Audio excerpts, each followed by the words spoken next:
little treating has made a mark, and those extra pounds can put strain on our bodies. Now's the time to turn things around. Let's shop smarter, eat better, and move more. Getting started is easier than you think. For free tips and tools to lose weight, search Better Health. Let's do this.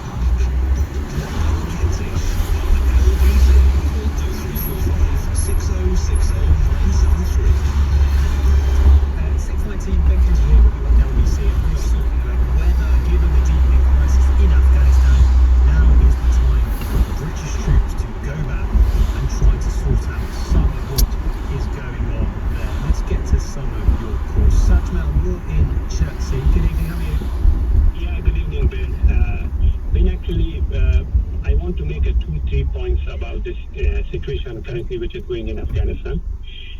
When all troops came to Afghanistan, invade Afghanistan, they didn't deal properly with the terrorism there in Afghanistan. The wasn't at the first time the Al-Qaeda wasn't there. Osama bin Laden was found in Pakistan, was killed by US troops there in Pakistan. In this 20 years, they didn't deal properly, and the Taliban was trained, funded, and retrained and sent it to Afghanistan from where? From that region. And the troops, all the troops, especially US and UK, were withdrawal without any solution left for Afghanistan, without any deal. Afghan people for nothing. So that's why the Taliban come back with power, with good trade, with good funding. Now they're capturing all provinces of Afghanistan. Would you have liked them to stay a lot longer than they did, Sajman? Because there are things the government says, well, actually, no, we did what we went in to do. We set up a new government, we drove out Al-Qaeda. Do you think they should have stayed for how much more? I'm not saying that they should stay longer. Even if no one is right, that the country should be invaded and there are other troops should be there. But my point is that they should deal properly. They should find the problem. They didn't find exactly the problem. Where was the material? Where was the Taliban was hiding? They should find the shelter of the Taliban. They should destroy the shelter. You've got family in Sajman, is that right? Yeah, my family is living there. In the day I'm calling it. In the day they're worrying about it because all the borders closed. All the borders captured by the Taliban. They can't flee anywhere. What are they saying to you? Are they fearful? Every day when I'm talking, my mom saying that we are worrying because my mom is teacher. She's worrying about herself. She's saying that the same, the back time when she was on the Taliban time, she wasn't allowed to go outside. At the same time, it's coming back. And she's worrying about my younger brother. She's working for a company which is supported by UCIE. And I work for. So maybe there will be a danger for my brother. They're living there. What do your family feel about going through British and US troops? Do they feel it was the right time? They are saying that, as I spoke with my brother earlier, he's saying that no, there wasn't a right time. They shouldn't leave the country like this one. They should make a good solution, for the country, a good deal. The deal was done by American and the Taliban, which Afghanistan wasn't involved there. We don't know about the deal. What happened there in Qatar, Okay, just briefly, would they like to see British, American, Western troops go back in and take on the Taliban once more? Definitely. Everyone is wishing this one. Everyone. Everyone wishing. Ben, let me tell you, in Afghanistan, there is not just Afghan soldiers can't fight with 4-5 countries. There is Pakistan, which is supporting Taliban, which is Iran is there supporting Taliban, Russia is there, China is there. Once the soldiers, which is built in 20 years, the ability is not to fight with 5-6 very powerful countries in the region. That's the problem. Sajman, thank you. Really powerful call there. Afghani people wanting British troops to go back and help them, to save them in some cases. People like Sajman's mum, a teacher who fears for her future if the Taliban regain control. Should we listen? Are they right? Is that a plea that we should heed? 0345 60 60 973. Emma, you're in Isleworth. What's your take on this? To be honest, I think it's about time that the West has learned from their mistakes. Every time we tackle one of these problems, whatever it is that the problem is, be it terrorism, be it radicalism, be it even racism, we always go for treating the symptoms. We never go for the underlying problems and root causes. What are the underlying problems and root causes? I'm not an expert on radicalism, to be honest. But at the end of the day, people feel alienated. People feel not listened to. People feel not treated as being equals. Eventually, and underlining poverty lines, there is plenty of reasons why people get radicalized. And we keep doing it over and over again. It's not just that. Even if you look at the issues that we're having in the UK with crime, instead of solving the problems in poverty, we go ahead and just increase the budgets on policing after the fact. It's always backwards, and it always kicks us back in the butt. We never end up resolving an issue. We just simply patch it. That's all what we do. Patch it for a temporary period of time, and we think we're doing a good job. It is a disaster. And to give me an example around the world where we've interfered militarily to change a regime, and we didn't end up either putting a corrupt regime instead of it, or left the country worse off than when we entered. And that is, I think, the root of the problem that we keep falling into. What would you say to those who say, well, actually, in those 20 years, people in Afghanistan, women and girls particularly, were freed from an oppression that they have not had to deal with since, that Al-Qaeda, other terror groups were diminished, if not completely destroyed, and therefore, at least in the time we were there, that mission, to some extent, clearly what's going on now raises huge questions about this, but to some extent was a success. No, that's a temporary patch again. So what's going to happen tomorrow when we leave? We didn't resolve the underlying problems, right? Changes in countries have to happen within. So don't tell me that, for example, Taliban had just woken up yesterday and all of a sudden have this massive support to overrun the capital. It doesn't make sense. There must have been an underlying problem across the country for them to get that support to be able to overrun the existing, well-supported, well-armed, existing government. But part of the problem, isn't it, is that the Afghan forces that the West, the UK, the US helped build up were so reliant on that support, both from the state, from the army, but also from private military contractors, that when the troops withdrew and the contractors withdrew, that army simply doesn't have the capability to take on the Taliban. The consequences of that are what we're seeing now.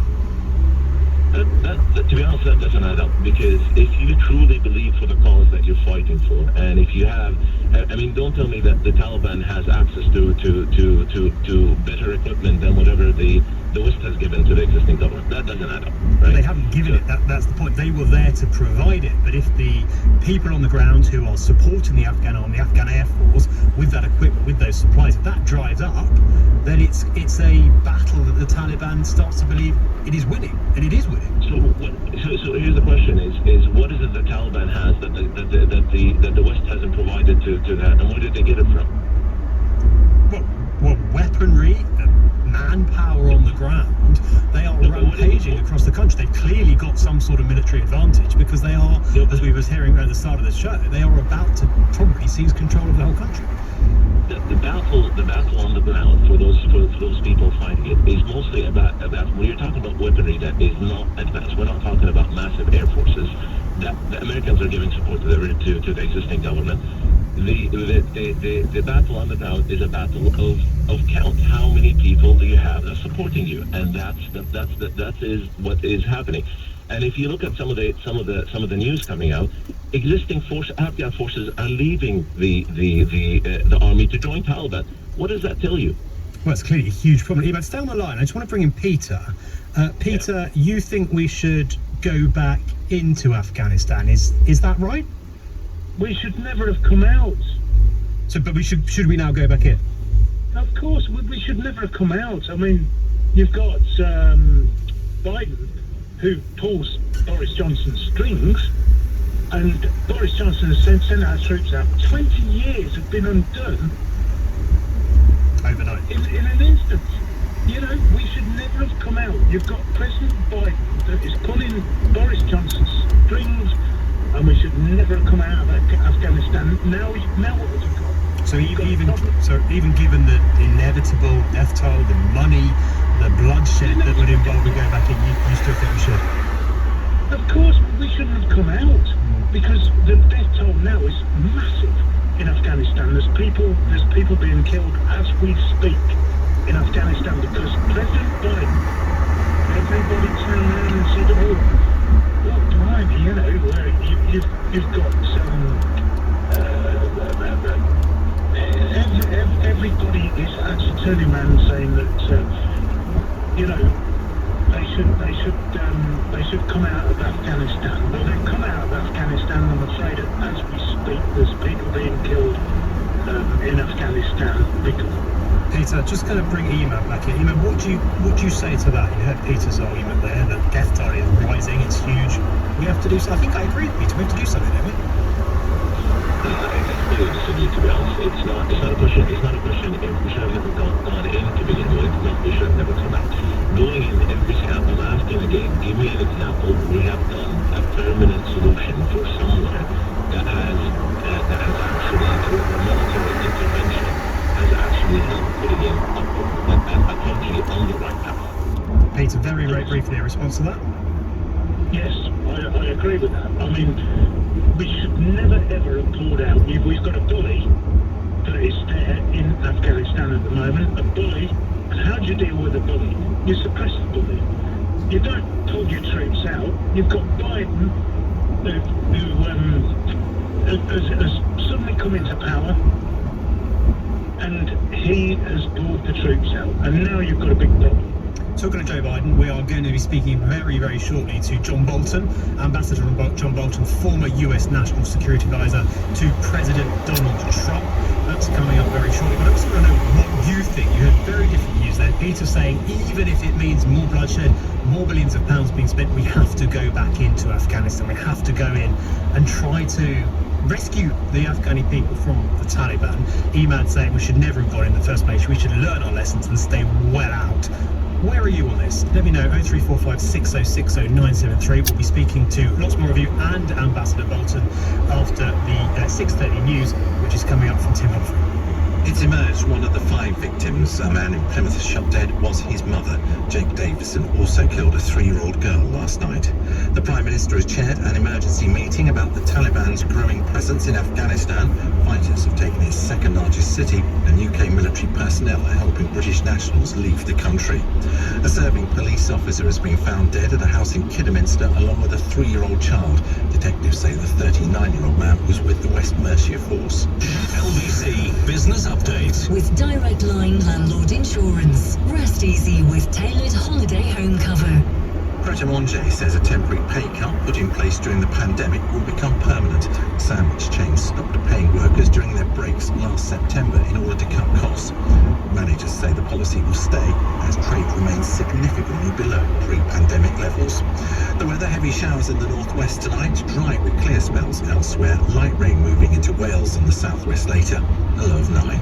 LBC. I'm David Lammy here on LBC. There are problems in our national conversation about Englishness and being English. We're all comfortable being British. A lot of black and ethnic minorities are comfortable being British. But what about being English? I'm proud to be a Londoner, hugely proud. But an English Londoner, a black Englishman.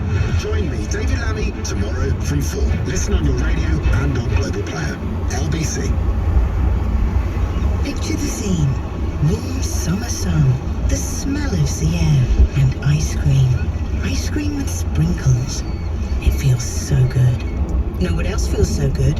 Knowing that Pension B combined your old pensions into one simple online plan, managed by one of the world's largest money managers, for peace of mind. Be pension confident. Download the app or visit pensionb.com today. Authorised and regulated by the Financial Conduct Authority. Capital at risk. With PokerStars Casino, my downtime can be epic. But I play PokerStars Casino games when I want a little bit of fun between everything else I got going on. That's it. No more. So take all the time out you need and set your limits. And if it's not fun, do something else. Then, and only then, will your downtime be epic.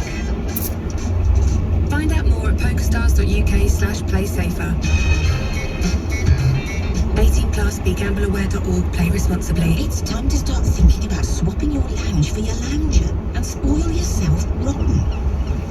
And that's something a Saga Boutique cruise is rather good at. Boutique is your own VIP door-to-door chauffeur. Boutique is indulging in fine specialty dining in one of our restaurants. It's relaxing in the knowledge that travel insurance and cancellation cover for coronavirus is of course included. Go on, spoil yourself. Sail away this August aboard a newly released UK cruise. Search Saga Boutique Cruises. Travel insurance provided by Great Lakes SE. Cancellation cover provided by Saga. Subject to medical screening. Opt-out option available. For 50s only. T's and C's apply. The Sky Broadband sale is now on. Get super reliable, super fast broadband at just £28 a month for 18 months with a 1995 setup. Plus, we'll also give you 3 months boost on us, so you get guaranteed Wi-Fi in every room of your home or money back. Be quick, this offer is for a limited time only, for new and existing customers. Search Sky Broadband today.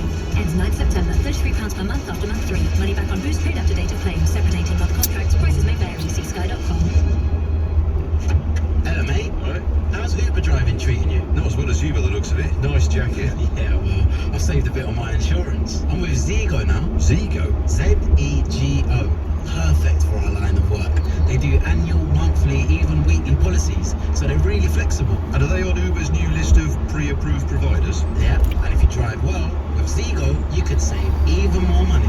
So, it won't affect you then. Oi! Zego. Switch today and see how much cheaper to. According to data from iWonder, between the 8th of June and the 7th of July, we offered the cheapest private hire premiums in nearly 1 in 2 cases. For full details, visit zego.com/radio. Kentish on LBC. Call 0345 6060 973.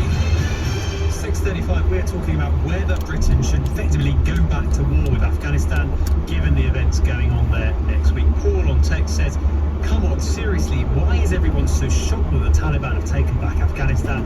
It was clearly obvious it was going to happen. The beds are even cold, and look what they've done. But, he says, no, we can't get involved.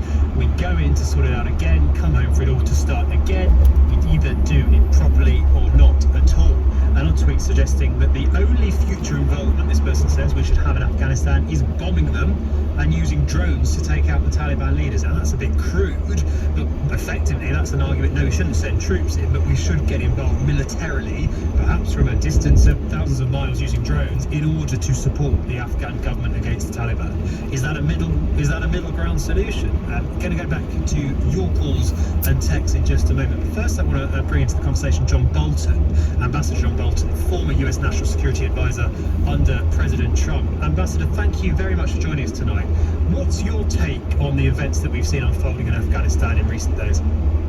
Well, I think the decision to withdraw American forces and NATO's decision to withdraw all of its troops is catastrophic.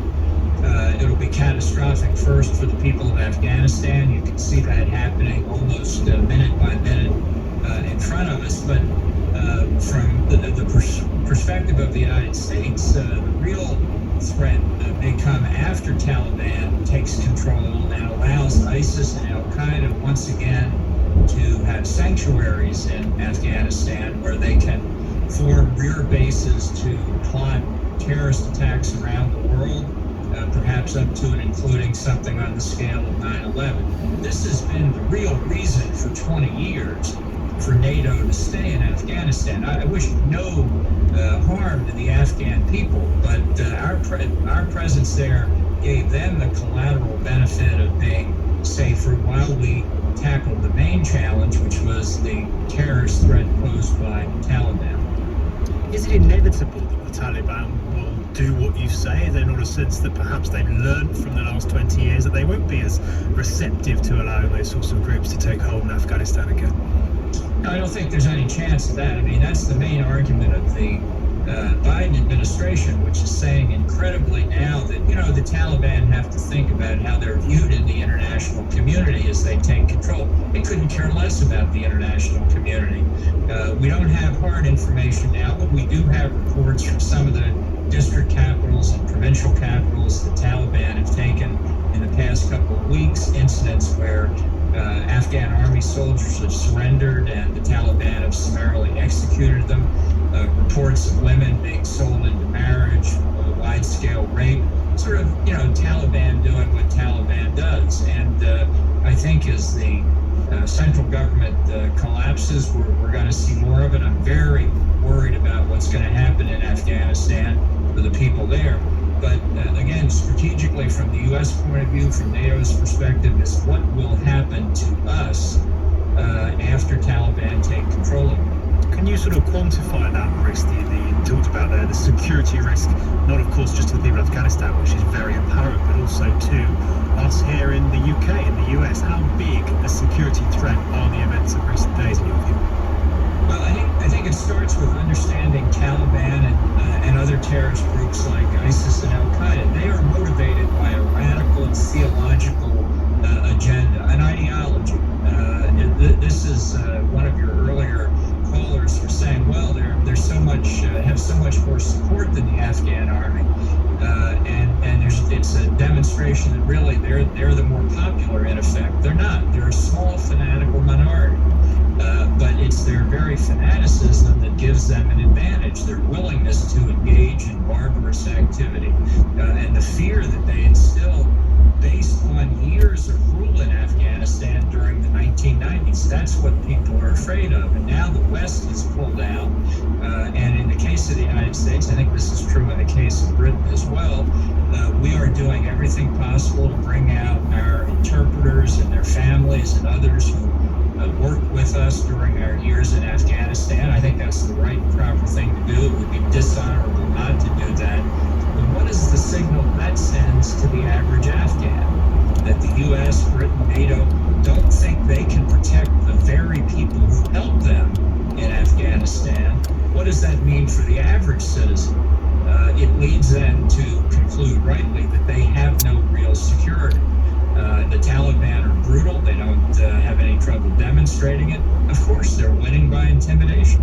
And what does it mean for security in Britain, in the US, in other countries that have withdrawn, if the Taliban takes hold and some of the things that you fear may happen indeed do happen? What does that mean for us here in the West?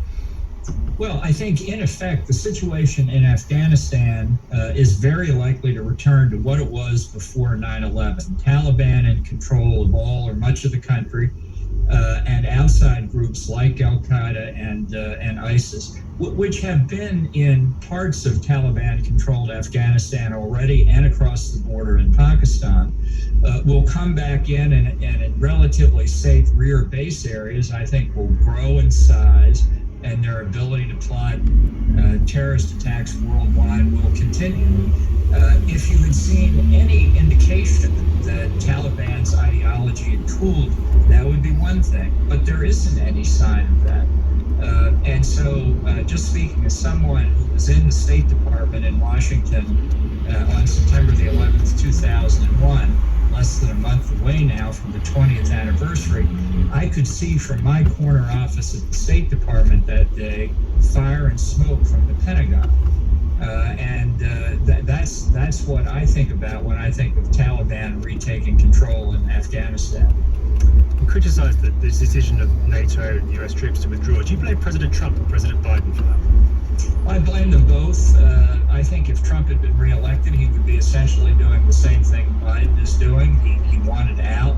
He didn't understand why we were there to begin with, or what our strategic purpose was. He is the one for over a year now that's negotiated with Taliban and set up the expectation that we would leave, giving Taliban plenty of time to plan what to do. And now Biden is doing it. So the stain of this withdrawal will be on both their reputations. And just lastly, what would you like the Biden administration to do? Are we looking at the US and the UK recommencing some sort of military action? Or are we realistically, Ambassador, in a place where those two governments are going to have to start forming some sort of relationship with the Taliban?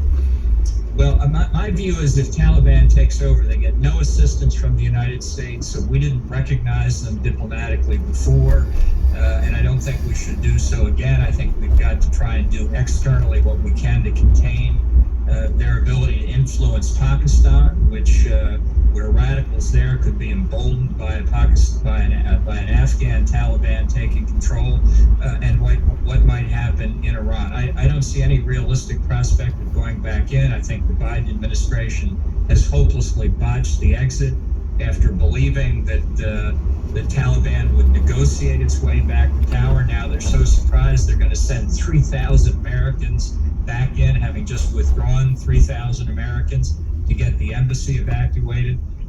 This is a badly misguided administration. I don't think it's capable of reversing itself at this point. And just very briefly, I just want to be very clear. You're suggesting that British and American people watching these events unfold should be looking at them and fearing that they will lead to terror attacks here on our shores. I think the logic is very clear. If Taliban succeeds in taking control in Afghanistan, which now looks very likely in a very short period of time, I have little doubt that ISIS, Al-Qaeda, and terrorist groups whose names we don't even know yet will use the isolation of Afghanistan for sanctuary. And from that, it's entirely possible we will see renewed terrorist attacks on the West. Ambassador John Bolton, thank you very much for joining us tonight. You're former National Security Advisor to President Donald Trump. Powerful account there from a genuine expert on this issue, clearly from a Republican one who served under Donald Trump, that this is not just a threat to the Afghan people, this is a threat to you, to me, to people who are fearful of the sort of attacks that we saw on 9/11. We are coming up to the 20th anniversary of that was plotted and planned in Afghanistan under the regime that we are now talking about, a very, very similar regime, becoming dominant once again. Is that a reason for Britain, maybe the US too, to go back in? 0345 6060 973, text on 84850, or tweet me at LBC. I'll come to your calls in just a moment. First, let's get some more news headlines. Tim Humphrey. One of the victims of gunman Jake Davison in Plymouth last night was his own mother. The Prime Minister's chaired an emergency Cobra meeting to discuss the situation in Afghanistan. A serving West Mercia police officer and a 3-year-old child have been found dead at a home in Kidderminster. The weather: heavy showers in the northwest tonight, dry with clear spells elsewhere, light rain moving into Wales and the southwest later, a low of 9. LBC Travel, I'm Louise Cookie. There are severe delays on the M25, that's anti-clockwise on the approach to the Dartford Tunnel. It is taking over an hour to get through. The A12 in Gateston Bypass is shut, that's southbound between junction 14 and 13. That's because a van is on fire. It's very slow on the North Circular Road at the moment. That's eastbound to Palmer's Green because of emergency repair works taking place, and westbound there are also delays from the A10. That's because of a police investigation. In Sidcup, it's slow moving eastbound on the A20. That's because of a breakdown. This is LBC. The warm sun on your face, the sand between your toes, relaxing to the sound of the waves. You've been planning your perfect holiday over and over in your mind. Now find with Trailfinders. Trailfinders guarantee immediate refunds if your travel plans are cancelled. One of the many reasons we're Trustpilot's #1 rated travel company with over 20,000 5-star reviews. Call or visit your local Trailfinders travel centre today. Atoll protected. Comfort eating, little treating. Let's face it, lockdown left many of us carrying some extra pounds. But now's the time to turn things around. To shop smarter, eat better, and move more. Small changes can make all the difference. And getting started is easier than you think. For help and support to lose weight, download the free NHS Weight Loss app.